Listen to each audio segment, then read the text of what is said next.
آج مجھے روزہ کم لگا ہے کیونکہ میرا روزہ 2 گھنٹے کا کم ہوا روزہ. تو ترکی کے سفر سے واپسی پہ میں وہاں حرم شریف کی حاضری تھی, تو وہاں 4:30 بجے اور یہاں تقریباً 6:30 پونے 7. تو میں حیران ہو رہا تھا کہ آج روزے میں وہ فیلنگ کیوں محسوس نہیں ہو, وہ فیلنگ کیوں نہیں ہو رہی. اصل میں ایسے ہے جیسے 4:30 بجے آپ نے افطار کر لیا نا, کیونکہ سحری تو ہم نے وہاں کے حساب سے کی ہوئی تھی. تو جب سحری ہم نے وہاں کے حساب سے کی ہے اور افطار یہاں کے حساب سے, تو وہ ایسے جیسے صبح روزہ رکھا اور آپ نے عصر سے بھی پہلے 4:30 بجے افطار کر لیا. لیکن جو یہاں سے وہاں جاتے ہیں ان کے لیے معاملہ الٹا ہو جاتا ہے. ایک مسئلہ بھی سن لیں کہ جو لوگ بھی سفر کرتے ہیں نا رمضان میں, وہ کہیں بھی مقیم ہوں گے اور سحری کا وقت وہاں ختم ہو جائے سفر شروع ہونے سے پہلے, تو ان پر روزہ رکھنا لازم ہے.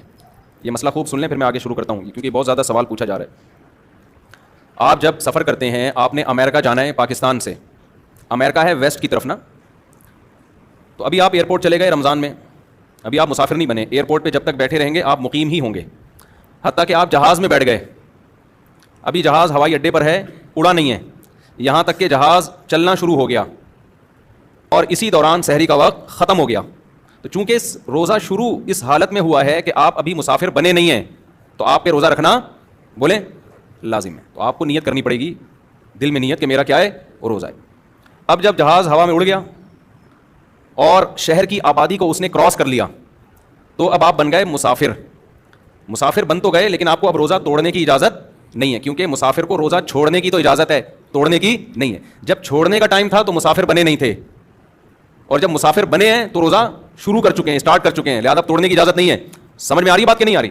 اب ہوگا کیا اگر آپ مغرب سے مشرق کی طرف جا رہے ہیں, آسٹریلیا کی طرف جا رہے ہیں.